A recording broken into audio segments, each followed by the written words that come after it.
ठीक है, आप लोगों को स्लाइड्स दिख रहा है? Yes sir. ओके, ठीक है। हाँ, हमको पता होता तो हम अपना उठा लाते। अभी आप लोगों को एग्रीकल्चर बैकग्राउंड से नहीं है तो मैं थोड़ा सा बता देता हूँ। डायरेक्टली इसमें line requirement of gypsum requirement of acid, line requirement of acid soil and gypsum requirement of sodic soil, ये सब जाने से पहले एक मोटा मोटी बता देता हूँ क्या क्या हम लोग डिस्कस करने वाले हैं। आज हम लोग डिस्कस करेंगे ये दो मेथड, एक है लाइन रिक्वायरमेंट, जिप्सम रिक्वायरमेंट, और इसके बाद हम लोग डिस्कस करेंगे अबाउट माइक्रोन्यूट्रिएंट फर्टिलाइजर्स। ठीक है, तो माइक्रोन्यूट्रिएंट फर्टिलाइजर्स उसके बारे में डिस्कस करेंगे। उससे पहले आप लोग थोड़ा मिट्टी के बारे में मैं बता देता हूँ। सॉइल एग्रीकल्चर जो है, हम लोग जो एग्रीकल्चर कर रहे हैं, जो क्रॉप उगा रहे हैं, ठीक है, एग्रीकल्चर कर रहे हैं, हॉर्टिकल्चर कर रहे हैं, कुछ भी जो क्रॉप उगाते हैं वो हम लोग सॉइल में करते हैं, मिट्टी में। ठीक है, हाइड्रोपोनिक्स वाला सिस्टम आया है, लेकिन उससे ज्यादा प्रोडक्शन, मतलब जितना हम लोगों का पॉपुलेशन है उसको सपोर्ट करने के लिए हम लोगों को मिट्टी के ऊपर ही डिपेंड करना पड़ेगा। और मिट्टी में ही हम लोगों को आना जुड़ा, ठीक है। और मिट्टी का इसीलिए जो स्वास्थ्य है, मिट्टी का हेल्थ, सॉइल के हेल्थ को हम लोगों को प्रॉपर तरीके से मेंटेन करके रखना पड़ेगा। हम लोग को जैसे हम लोग जब काम करते हैं, हम लोगों को काम करने के लिए हम लोगों को ताकत चाहिए, हमारा हेल्थ सही रहना चाहिए। हमारा हेल्थ जब सही रहेगा तभी हम लोग काम करते हैं। वैसे ही मिट्टी से अगर हम लोग को अनाज उगाना है तो हम लोग को मिट्टी का जो हेल्थ है उसको भी सही रखना पड़ेगा।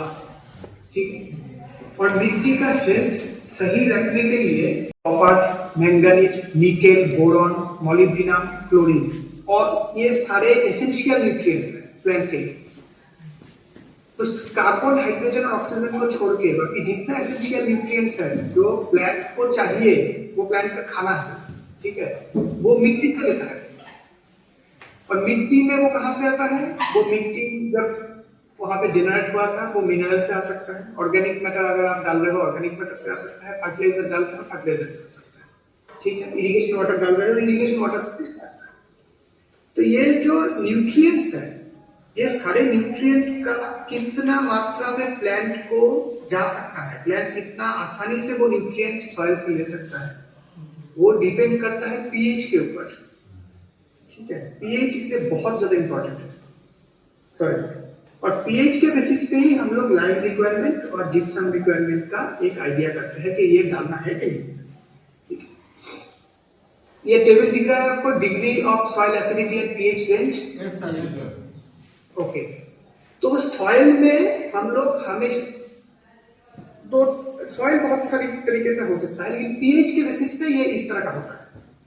ठीक है, पीएच बहुत ज्यादा कम हुआ तो एक्सट्रीमली एसिडिक, उससे ज्यादा हुआ तो वेरी स्ट्रांगली एसिडिक, उससे ज्यादा हुआ तो स्ट्रांगली एसिडिक, इस तरह से। ठीक है, और मोटामोटी 6.6 to 7.3 अगर है तो न्यूट्रल, मतलब 6.5 से 7.5 का पीएच है तो न्यूट्रल मान सकते हो। 7.5 से ऊपर अगर जाएगा, मान लो वो अल्कलाइन होगा, 6.5 से नीचे होगा तो एसिडिक होगा। अभी लाइन रिक्वायरमेंट क्या चीज है? लाइन रिक्वायरमेंट क्या क्या करता है? हमारे देश में ऐसे बहुत सारी जगह है जहां पे बहुत ज्यादा बारिश होता है, बहुत ज्यादा बारिश होता है, जैसे असम में होता है, नॉर्थ बंगाल साइड में होता है, केरला में होता है। ठीक है, तो ये सब जगह पे जहां पे बहुत ज्यादा बारिश होता है, वहां पे धीरे धीरे अपने आप सॉइल का पीएच कम होने लगता है, क्योंकि सॉइल से सारे बेसिक कैटायंस वो लीच होने लगते हैं, वो निकल जाते हैं, कैल्शियम, मैग्नीशियम, पोटेशियम, सोडियम, ये सब सॉइल से नीचे की तरफ जाने लगता है, मतलब सॉइल में नहीं रहता, वो पानी के साथ धुल जाता है। ठीक है, इसकी वजह से क्या होता है कि हाइड्रोजन का कॉन्सेंट्रेशन बढ़ जाता है सॉइल, और जब हाइड्रोजन का कॉन्सेंट्रेशन बहुत ज्यादा बढ़ जाता है तो पीएच हो जाता है कम, पीएच बहुत कम हो जाता है। मान लीजिए 5 हो गया या 5 के भी नीचे आ गया, 4 आ गया पीएच। ठीक है, 4 से 5 के बीच में आ गया पीएच, बहुत कम हो गया। तो जब पीएच बहुत कम हो जाता है तभी क्या होता है, एल्यूमिनियम एक है एलिमेंट, एल्यूमिनियम का मात्रा भी बढ़ जाता है सॉइल। ठीक है, एल्यूमिनियम का मात्रा अगर ज्यादा बढ़ गया सॉइल में तो प्लांट को दिक्कत होगा, जो पौधा आप लगाएंगे उसको दिक्कत होगा। और एक चीज है, पीएच अगर कम हो गया तो कुछ न्यूट्रिएंट्स का मिलना भी बहुत दिक्कत हो जाएगा सॉइल से। सॉइल में वो न्यूट्रिएंट रहेगा लेकिन ऐसे फॉर्म में रहेगा कि प्लांट ले नहीं पाएगा। नाइट्रोजन का दिक्कत होगा, फास्फोरस का दिक्कत होगा, पोटेशियम का भी दिक्कत हो जाएगा, कैल्शियम, मैग्नीशियम, बोरॉन, मोलिब्डेनम, ये सब का दिक्कत हो जाएगा बहुत ज्यादा अगर एसिडिक सॉइल हो। ठीक है, तो बहुत ज्यादा एसिडिक सॉइल को अगर हम लोगों को कल्टीवेट करना है तो हम लोगों को क्या करना चाहिए? तो बहुत ज्यादा एसिडिक सॉइल को अगर कल्टीवेट करना है तो दो उपाय है। एक उपाय है कि आप ऐसा क्रॉप लगाओ जो उस एसिड सॉइल में ग्रो हो जाए बिना, जैसे पाइनएप्पल या राइस या तो आपका टी और कॉफी, ठीक है, क्रॉप एसिड सॉइल में भी ग्रो हो जाते हैं। लेकिन कभी कभी बहुत ज्यादा एसिडिटी हो गया तो एल्यूमिनियम कॉन्सेंट्रेशन भी बढ़ जाता है और एल्यूमिनियम टॉक्सिसिटी हो सकता है। तो एल्यूमिनियम टॉक्सिसिटी को अगर रिमूव करना है और अगर आपको ऐसा कोई क्रॉप ग्रो करना है जो उतना एसिडिटी को टॉलरेट नहीं कर पा रहा है, ठीक है, तो आपको लाइम डालना पड़ेगा। लाइम है बेसिकली चूना। चूना डालने से पीएच बढ़ जाता है, ठीक है, वो हाइड्रोजन आयन को न्यूट्रलाइज कर देता है और उसका पीएच बढ़ाता है सॉइल, तो तभी क्रॉप अच्छे से ग्रो होगा। तो लाइम तो डाल देंगे, ठीक है, चलो हमें सॉइल पीएच हम लोगों ने नाप लिया, मान लो कि सॉइल पीएच आया है 4.2 या 4.3 ऐसा कुछ, और उसमें इतना एल्यूमिनियम वगैरह है कि आप जो क्रॉप ग्रो करना चाह रहे हो उसमें दिक्कत आ रहा है, ठीक है, उसमें दिक्कत आ रहा है। तो अगर दिक्कत आ रहा है तो उसमें चूना डालना पड़ेगा। लेकिन चूना कितना डालना पड़ेगा, कितना लाइम डालना पड़ेगा हम लोग को, कितना रिक्वायरमेंट है उसका लाइम, वो अगर जानना है तभी आपको एक पैरामीटर डिटरमिन करना पड़ता है सॉइल का। आप खुद करो या तो कोई सॉइल टेस्टिंग लेबोरेटरी से करा दो। आप खुद नहीं कर पाओगे क्योंकि आपको एक लेबोरेटरी फैसिलिटी चाहिए, एक लेबोरेटरी फैसिलिटी चाहिए, या तो दूसरा एक मीटर जैसा कोई इंस्ट्रूमेंट चाहिए जिसमें आप ये कर सकते हो। आपके पास कोई एक एस्टैब्लिश्ड लैब हो उससे आप कर सकते हो, या तो आप कोई एक एस्टैब्लिश्ड लैब है जिसका सॉइल टेस्टिंग है वहां पे दे सकते हो, बोल सकते हो भाई ये मेरा सॉइल है, इसमें आप ये टेस्ट करके दे दो मुझे लाइन मीटर, ठीक है, तो भाई वो टेस्ट कर देगा आपको लाइन मीटर। भाई वो कैसे टेस्ट करेगा उसके लिए आपको मैं बता देता हूँ, एक आपको आइडिया मिलेगा कैसे ये टेस्ट होता है। तो पहले आपने नाप लिया पीएच, पीएच हो गया बहुत कम और आपको समझ में आ गया कि ये क्रॉप अगर ग्रो करना है तो लाइन मुझे डालना पड़ेगा। कितना डालना पड़ेगा, उसके लिए आपको एक बफर बनाना पड़ता है। उस बफर का नाम है SMP buffer, Shoemaker McLean Pratt SMP buffer. और वो एसएमपी बफर आता है ये सारे सामान से, ये सारे जो केमिकल्स है, ये सारे केमिकल इस मात्रा में मिला के आपका बन जाएगा एसएमपी बफर। ये सारे केमिकल्स कोई भी सॉइल टेस्टिंग लेबोरेटरी जो रनिंग सॉइल टेस्टिंग लेबोरेटरी है उसमें रहता है ये सारे केमिकल्स, ठीक है। तो ये सारे केमिकल्स से वो एक सॉल्यूशन बनाएगा और फिर उस सॉल्यूशन का पीएच को एडजस्ट करेगा 7.5 पे। ये सॉल्यूशन का नाम क्या है, एसएमपी बफर। तो आपका जब भी लाइन रिक्वायरमेंट कोई ऐसी सॉइल का आपका मेजर करने के लिए दोगे तो जो लैब आपको रिपोर्ट देगा वो इस मेथड से करके देगा, एसएमपी बफर मेथड, ठीक है, SMP buffer method. SMP buffer method बहुत ही आसान है। इसमें क्या करना होता है, आपको ये बफर बना लेना है, जस्ट सॉल्यूशन। फिर आपको एक 50 ml का बीकर रहता है, ठीक है, बीकर मग्गा जैसा दिखता है, ठीक है, बीकर इस तरह का दिखेगा, एक ग्लास जैसा ही है लेकिन थोड़ा सा सिलिंड्रिकल शेप। 50 ml का बीकर लेना है, उसमें 5 gram air dried soil processed soil लेते हैं, फिर उसमें 5 ml डिस्टिल वाटर डालते हैं, फिर उसको ऐसे स्टार करते हैं, ठीक है, ऐसे मिक्स करते हैं, जैसे चाय में हम लोग चीनी घोलते हैं वैसे ही घोल देते हैं, मिट्टी को पानी में घोलने की कोशिश करते हैं। उसके बाद एक पीएच मीटर रहता है, ठीक है, पीएच मीटर से आप लोग पीएच नाप सकते हो कोई भी सॉल्यूशन या सस्पेंशन का। उस पीएच मीटर से आप ये देखोगे उस पानी और सॉइल का जो घोल आपने बनाया उसका पीएच कितना है। उसका पीएच अगर 6.3 से नीचे है तब आप उसमें डालोगे 10 ml एसएमपी बफर।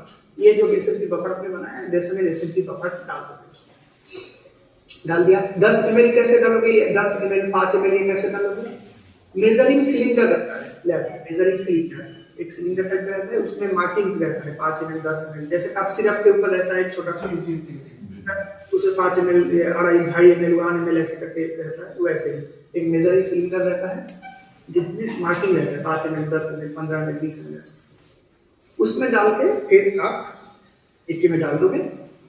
फिर आपको उसको 10 मिनट के लिए या तो कंटिन्यूअसली उसको स्टर करना है या तो 20 मिनट के लिए बीच बीच में ऐसे ऐसे घुमाते रहना, ठीक, बीच बीच में। उसके बाद 20 मिनट बाद आपको फिर से इस घोल का, जिसमें सॉइल है, पानी है और एसिड करना है, उसको अच्छे से मिला दिया 20 मिनट। फिर उसका पीएच फिर से आपको देखना है, पीएच जो भी आया उसको नोट कर लेना है। फिर आपको एक टेबल के साथ उसको मैच कराना है कि मेरा ये टेबल के साथ क्या है। ये है वो टेबल, ये टेबल दिख रहा है आपको, एक टेबल दिखा रहा हूं मैं, line required to bring the soil to at indicated pH. ये टेबल दिख रहा है, बहुत बड़ा सा टेबल है। Hello, yes sir. Okay, so मान लीजिए आपका जो पीएच आया सॉइल और बफर का वो आया है 4.8 आया है, ठीक है। आपको उस सॉइल का पीएच लेके जाना है 6 पे।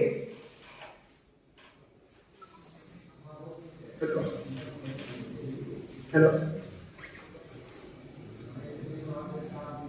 हाँ बताइए। हाँ मेल आ गया है, ठीक ठीक।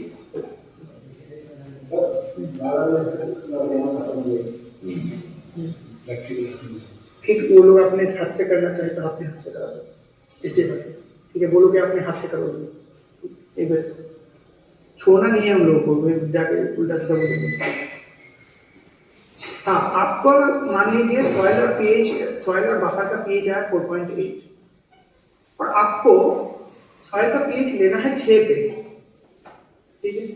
तो आपको कितना कैल्शियम कार्बोनेट डालना पड़ेगा? इतना 9.1 टन्स 1 एकड़ में, 9 टन्स ऑफ प्योर चूना 1 एकड़ में डालना पड़ेगा, ठीक है। तो इस टेबल से आप कोई भी पीएच आपका वैल्यू इस रेंज में आए 6.7 टू 4.8 के बीच में पीएच, जो सॉइल और बफर का पीएच है, फिर आप इस टेबल को देख के आपको पता चल जाएगा कि कितना डालना है। तो अभी एक आंसर आपको बताएंगे, मैं क्वेश्चन पूछ रहा हूँ। मान लीजिए आप लोगों का पीएच आया है 5.4, सॉइल और बफर का जो घोल बनाए थे उसका पीएच आया 5.4। आपको उस सॉइल का पीएच लेके जाना है 6.4 पे, 6.4 पे, ठीक है। 5.4 आया है, 6.4 पे लेके जाना है। कितना लाइन डालना पड़ेगा, कितना टन्स पर एकड़ लाइन डालना पड़ेगा? 10.6 सर। इतना डालना पड़ेगा 7.7 टन्स, ठीक है। 7.7, ये देखिए 5.4 6.4, ये रहा। वैसे ही आपका अगर 6 आया पीएच और आपको 6.8 पे लेना है तो कितना डालना पड़ेगा? 5.4, ठीक है। तो ऐसे करके आपको पता चल जाएगा। लेकिन ये जो टेबल है ये प्योर कैल्शियम कार्बोनेट के बेसिस पे है, प्योर कैल्शियम कार्बोनेट। लेकिन आपको जो बाजार में चूना मिलेगा वो प्योर नहीं है, उसमें मान लीजिए 80% कैल्शियम कार्बोनेट होगा या 90% कैल्शियम कार्बोनेट होगा, ठीक है। तो उसके हिसाब से आपको हिसाब लगाना पड़ेगा। मान लीजिए आपको डालना है 10 टन प्योर चूना, ठीक है, प्योर चूना डालना है 10 टन। लेकिन प्योर चूना आपको मिलेगा नहीं, आपको जो चूना मिला है उसमें 90% है कैल्शियम का, बाकी 10% में और कुछ मिला हुआ है। तो अगर 90% है तो आपको 10 टन प्योर चूना सप्लाई करने के लिए जो बाजार वाला लाइन है वो कितना डालना पड़ेगा?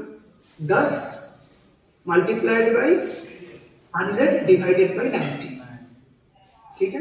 तो उस हिसाब से आपको कोई भी कैलकुलेट कर सकते हो आप। हेलो,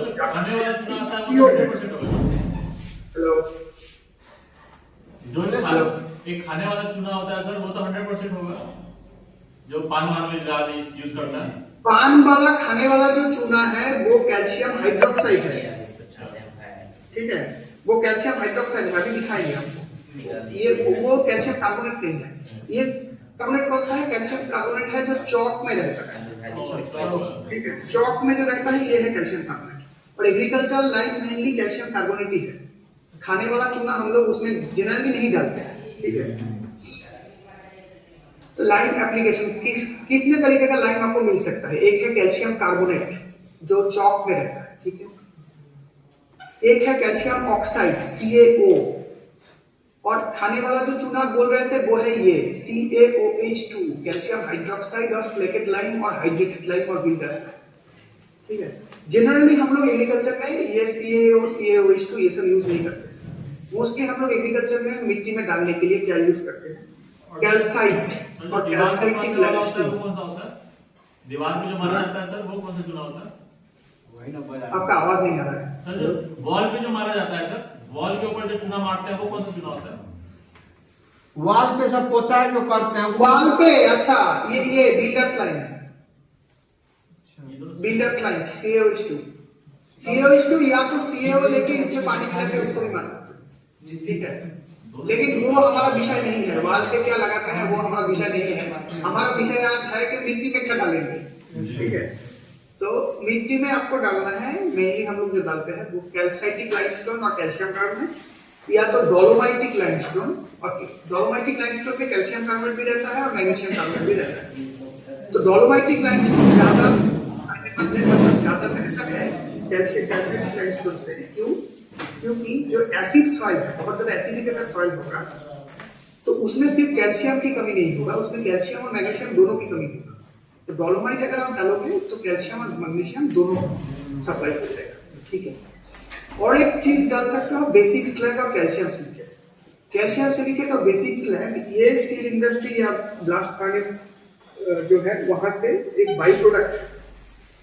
तो इसका रिएक्शन रेट कम है, बहुत स्लो रिएक्शन करता है, लेकिन इसका प्राइस भी बहुत कम है, ठीक है। ये बाई प्रोडक्ट है तो प्राइस भी बहुत कम है। ये भी डाला जा सकता है एसिड सॉइल में, इससे भी काफी काम हो जाएगा, ये बेसिक स्लैग और कैल्शियम सिलिकेट। और अगर बहुत जल्दी जल्दी आपको रिएक्शन चाहिए सॉइल में, डालते ही एकदम तुरंत रिएक्शन हो, उसके लिए ये कैल्शियम ऑक्साइड या तो कैल्शियम हाइड्रोक्साइड डालना है, ठीक है। लेकिन ये थोड़ा महंगा हो जाएगा, calcium oxide calcium hydroxide. Next is quality of liming material. क्या क्या चीज पे हम लोग क्वालिटी ऑफ लाइमिंग मटेरियल को जांचते हैं? एक है उसका calcium carbonate equivalent. Calcium carbonate equivalent means उसका मॉलिक्यूलर वेट कितना है और इक्विवेलेंट वेट कितना है। उसके बेसिस पे हम लोग इस फार्मूला ये फार्मूला लगा के उसका कैल्शियम कार्बोनेट इक्विवेलेंट निकाल लेते हैं। Next is purity of liming material. कितना प्योर है? 90% प्योर है, 80% प्योर है, 50% प्योर है, कितना प्योर है? जितना ज्यादा प्योर है उतना अच्छा है।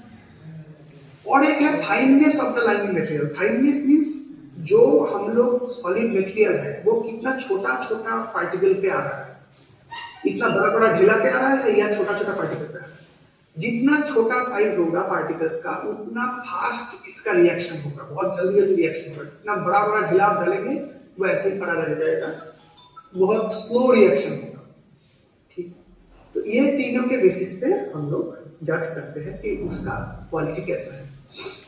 जितने इक्विवेलेंट वेट या मॉलिक्यूलर वेट कम होगा उसका मात्रा उतना कम चाहिए होता है, ठीक है।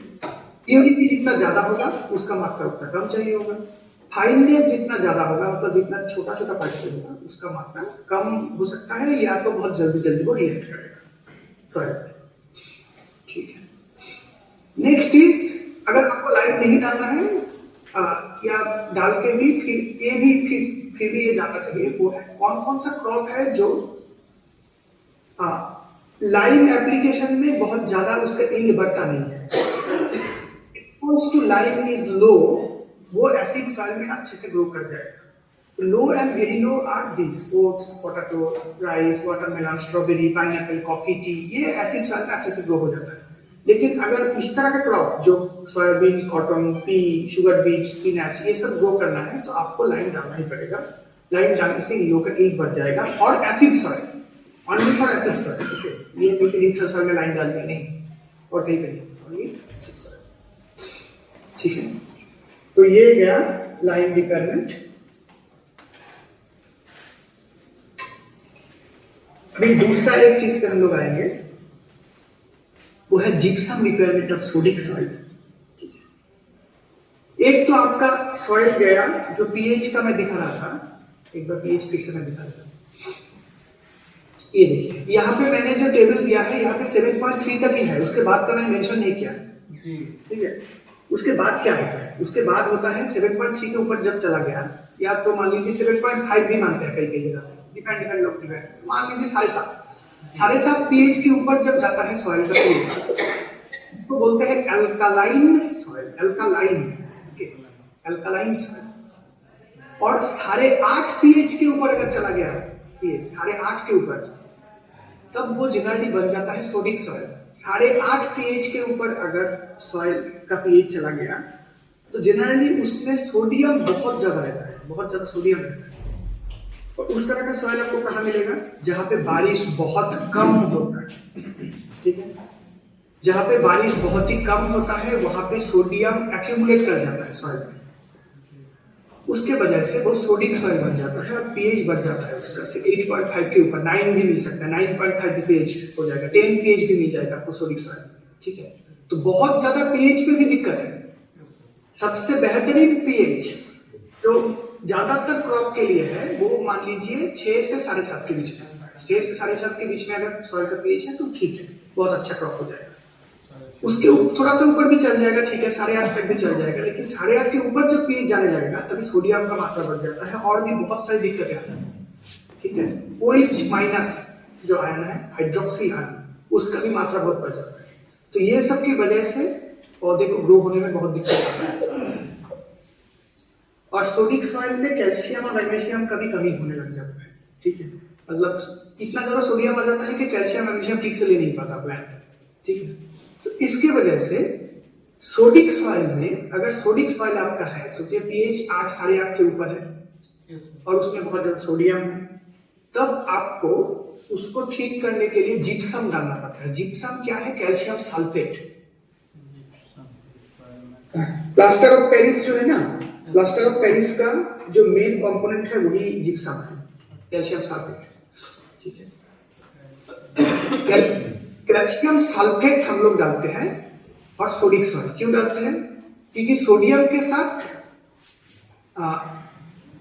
सल्फेट रिएक्ट करेगा, सोडियम सल्फेट बन जाएगा और कैल्शियम चला जाएगा सॉइल में। सोडियम को हम लोग को रिमूव करना होता है सॉइल से और कैल्शियम को बढ़ाना पड़ता है। तो कैल्शियम बढ़ाने के लिए हम लोग कैल्शियम सल्फेट डालते हैं, सोडियम सल्फेट फॉर्म हो जाता है, सोडियम सल्फेट को लीच करा देते हैं, मतलब वो निकाल देते हैं पानी डाल के उसको, और कैल्शियम रह जाता है सॉइल में, तो ये बेहतर हो जाता है उस तरह से। ठीक है, सोडिक सॉइल आपको कैसे पता चलेगा, सोडिक सॉइल में एक बहुत बड़ा दिक्कत जो आता है, अगर आप पानी डालो तो पानी उसमें जमा हो जाता है, उसमें प्रॉपरली पानी पास नहीं होता है। ठीक है, उसमें हाइड्रोलिक कंडक्टिविटी एक टर्म है, मतलब पानी कितना आसानी से उसके अंदर पास हो रहा है वो कम हो जाता है सोडिक सॉइल में, सोडियम ज्यादा रहने की वजह से। एरेशन कम हो जाता है, मतलब उसको सांस लेने में दिक्कत हो जाता है, रूट्स को, प्लांट रूट्स को सांस लेने में दिक्कत होगा क्योंकि पानी जमा हो जाता है अगर पानी थोड़ा सा भी आ गया कहीं से। ठीक है, तो अगर आप कैल्शियम डालो तो ओवरऑल सॉइल का जो स्ट्रक्चर है वो अच्छा हो जाता है और OH माइनस और सोडियम का जो हार्मफुल इफेक्ट्स है उसको भी कम कर देता है। ठीक है, तो अभी कैल्शियम सल्फेट तो हम लोग डाल देंगे, लेकिन कितना डालना है उसके लिए वो अगर जानना है तो हम लोगों को एक मेथड यूज करना होता है, स्टूनोवर मेथड। उससे हम लोगों को पता चलता है कि gypsum requirement of the soil कितना है, जिप्सम रिक्वायरमेंट उस वक्त हम डालना है। तो जिप्सम रिक्वायरमेंट निकालने के लिए पहले आप जब भी कोई सॉइल टेस्टिंग लेबोरेटरी में दोगे तो वो लोग इस मेथड से, स्टूनोवर मेथड से उसका जिप्सम रिक्वायरमेंट निकालेंगे। तो फिर से अभी इस मेथड में जिप्सम रिक्वायरमेंट निकालने के लिए क्या चाहिए आपको, फिर से कुछ केमिकल्स चाहिए। ठीक है, सैचुरेटेड जिप्सम सॉल्यूशन बनाना पड़ेगा, एक बफर सॉल्यूशन बनाना पड़ेगा अमोनियम क्लोराइड, अमोनियम हाइड्रोक्साइड का, एक इंडिकेटर बनाना होता है और स्टैंडर्ड कैल्शियम क्लोराइड सॉल्यूशन बनाना होता है और स्टैंडर्ड EDTA सॉल्यूशन बनाना होता है। EDTA सॉल्यूशन को, EDTA केमिकल है, उसका एक सॉल्यूशन बना के फिर उसको स्टैंडर्डाइज करना पड़ता है कैल्शियम क्लोराइड के अगेंस्ट में, जो स्टैंडर्ड कैल्शियम सॉल्यूशन बना है उसके अगेंस्ट इस मेथड से। ठीक है, उसके बाद आपका स्टार्ट होगा, एक बार आपका रिएजेंट बन गया फिर आप कर सकते हो, तो कोई अगर आपको रिएजेंट बना दिया फिर आप आसानी से ये प्रोसेस फॉलो करके टाइट्रेशन वगैरह करके आप कर सकते हैं जिप्सम। तो उसके लिए क्या करना है, पहले विदाउट सॉइल ना लेके सिर्फ जिप्सम का टाइट्रेशन करना है EDTA के साथ। टाइट्रेशन क्या है, जिप्सम सॉल्यूशन के साथ EDTA का रिएक्शन कराना है और उसमें पहले से एक इंडिकेटर डाल देना है ताकि इंडिकेटर का कलर चेंज हो जाए एक टाइम के बाद। एंड पॉइंट बोलते हैं हम लोग टाइट्रेशन का। टाइट्रेशन एंड पॉइंट पे इंडिकेटर का एक कलर चेंज हो जाएगा, उससे पता चल जाएगा हम लोगों को ये टाइट्रेशन खत्म हो गया, ठीक है। और तभी हम लोग को EDTA कितना ml चाहिए हुआ वो खाली नोट डाउन कर देना है, ठीक है। तो एक बार जस्ट देख लीजिए, ये साइंस का चीज है, लेकिन जस्ट एक बार देख लीजिए, बहुत मुश्किल नहीं है। 5 ml आपको जिप्सम सैचुरेटेड सॉल्यूशन लेना पड़ेगा। एक व्हाइट पोर्सिलिन डिश होता है लैब में, या तो कॉनिकल फ्लास्क भी रहता है, उसमें लेना पड़ेगा। और फिर उसमें 20 ml डिस्टिल वाटर लेना पड़ेगा। डिस्टिल वाटर लैब में उपलब्ध होता है। 1 ml बफर सॉल्यूशन डालना पड़ेगा, 2 to 3 ड्रॉप्स ऑफ इंडिकेटर डालना पड़ेगा। फिर आपको उसमें ब्यूरेट से ड्रॉप डालना पड़ेगा सोडियम EDTA। जब ये सोडियम EDTA आएगा जिप्सम सॉल्यूशन के कांटेक्ट में, वो रिएक्शन करने लग जाएगा। और जब रिएक्शन खत्म हो जाएगा, सारे कैल्शियम जो जिप्सम में था वो सारे कंज्यूम हो जाएगा EDTA से, तभी कलर चेंज होके वाइन रेड इनिशियल कलर रहेगा जो चेंज होके ब्लू हो जाएगा। तो ब्लू कलर एंड पॉइंट पे हम लोग को रोक देना है और कितना ml EDTA चाहिए वो लिख के रखना है कि हाँ मुझे इतना ml EDTA चाहिए था। मान लो कि 20 ml EDTA आपका खर्चा हो गया या 10 ml EDTA आपका खर्चा होगा, तो 10 ml लिख के रखो, ठीक है। फिर क्या करना है, अलग एक सेट लेना है, उसमें 5 ग्राम सॉइल लेना है, 100 ml सैचुरेटेड जिप्सम सॉल्यूशन डालना है, उसमें रबर स्टॉपर डाल देना है, फिर इसको 5 मिनट तक शेक करना है। लेबोरेटरी में एक इंस्ट्रूमेंट रहता है, उसको बोलते हैं हम लोग मैकेनिकल शेकर। वो ऐसा एक फ्लैट टेबल जैसा ही है, उसके ऊपर रबर का या तो कोई स्प्रिंग जैसा कुछ लगा रहेगा जिसमें आप फंसा सकते हो आपकी कॉनिकल फ्लास्क। कॉनिकल फ्लास्क को फंसा दिया, फिर उसको चला देंगे तो वो ऐसे ऐसे हिलता रहेगा। क्यों हिलता है? वो मिक्स करने के लिए, सॉइल के साथ जो सॉल्यूशन है उसको मिक्स कर देता है अच्छे से, ठीक है। मिक्स हो गया मतलब बहुत अच्छे से रिएक्शन चल रहा है अभी सॉइल के साथ उस सॉल्यूशन का, ठीक है। रिएक्शन होगा तो 5 मिनट बाद वो रिएक्शन खत्म हो गया।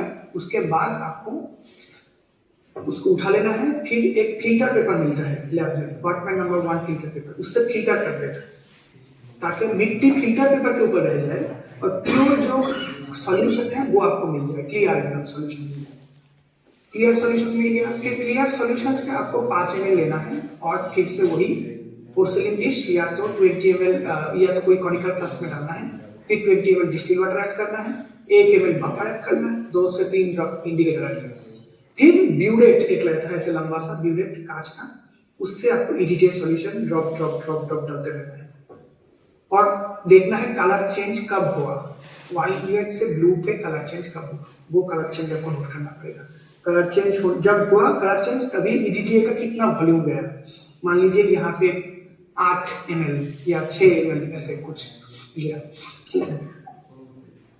उसके बाद आपको कैलकुलेशंस करना पड़ेगा। ये पूरा केमिस्ट्री देखिए, ये इतना नहीं जा रहा हूँ, आपको खाली A और B पे ध्यान दीजिए। ये रहा A और ये रहा B। A कहाँ से मिलेगा? विदाउट सॉइल के बिना आप जो जिप्सम के साथ EDTA का रिएक्शन कराए थे वहां से ये वाला फार्मूला से आपको मिल जाएगा A, और सॉइल के साथ आप जिप्सम सॉल्यूशन का रिएक्शन करा के जो आपको EDTA का वॉल्यूम मिला था उसका वैल्यू आ जाएगा B। ये A और B आपको मिल गया। फिर ये पूरा स्टेप वाइज कैलकुलेशन है। ये विदाउट केमिस्ट्री बैकग्राउंड मैं समझा नहीं पाऊंगा इसको, सीधा आपको ये फॉर्मूला में डालना है। फिर 3.8528 times A minus B। 1 Hector में उतना टन जिप्सम चाहिए, ठीक है। 1 हेक्टर में उतना टन ऑफ जिप्सम आपको चाहिए। तो ये जो भी लेबोरेटरी होगा वो यही करेगा, वो लेबोरेटरी में ये सब करेगा, ठीक है। एक तो विदाउट सॉइल एक टाइट्रेशन करेगा, विद सॉइल एक टाइट्रेशन करेगा, फिर ये वाला चीज कैलकुलेट कर देगा A और B, और फिर ये फॉर्मूला बिठा के वो आपको बता देगा कि आपके सॉइल में कितना जिप्सम डालना है, ठीक है। तो आप एक बात बताइए मुझे कैलकुलेट करके अभी, अगर A का वैल्यू है 4 और B का वैल्यू है 1.5 तो कितना टन्स ऑफ जिप्सम चाहिए? मोबाइल पे भी कैलकुलेट करके बता सकते हैं।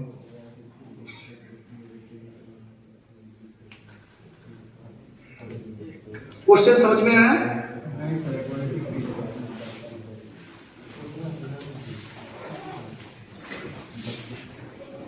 नहीं सर, समझ में नहीं आया सर क्वेश्चन। क्वेश्चन से रिपीट किया जाए। ये फॉर्मूला दिख रहा है ना? Yes sir. हाँ, ये फॉर्मूला क्या है? Gypsum requirement of the given soil कितना है? ए और बी चाहिए आपको वैल्यूज। ए और बी कहाँ से मिला? यहाँ से मिला, यहाँ से ए, यहाँ से बी। पहला वाला ए कहाँ से मिला? जब आप बिना सॉइल के जिप्सम के साथ ईडीटीए का रिएक्शन कराए थे। बी कहाँ से मिला? जब सॉइल के साथ जिप्सम सॉल्यूशन को रिएक्ट कराया, फिर ईडीटीए के साथ रिएक्ट कराया, तब बी मिला। पहले टाइट्रेशन से आपको ए मिला, दूसरे टाइट्रेशन से आपको बी मिला, ठीक है। फिर अभी बताइए, ए का वैल्यू अगर 4 है, A is equal to 4, A is equal to 4, B is equal to 1.5, तो जिप्सम रिक्वायरमेंट कितना होगा? टन, 1 हेक्टर में कितना टन होगा? बी का कितना बोले मान सर? बी 1.5, देर, बी है देर 1.5।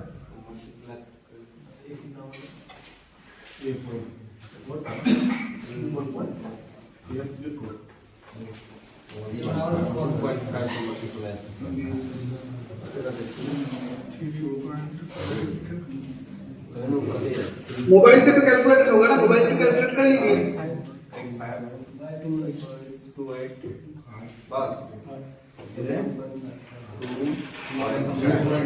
9.632। हाँ सही है, गुड, करेक्ट आंसर। 9.63।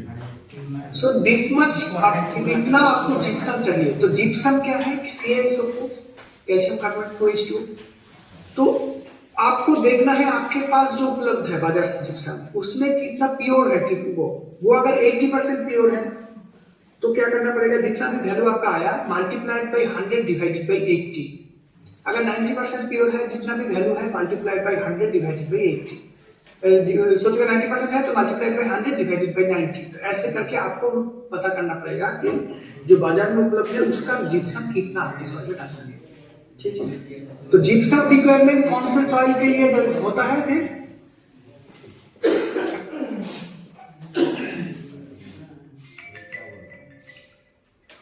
क्या बोले सर, फिर से रिपीट किया जाए।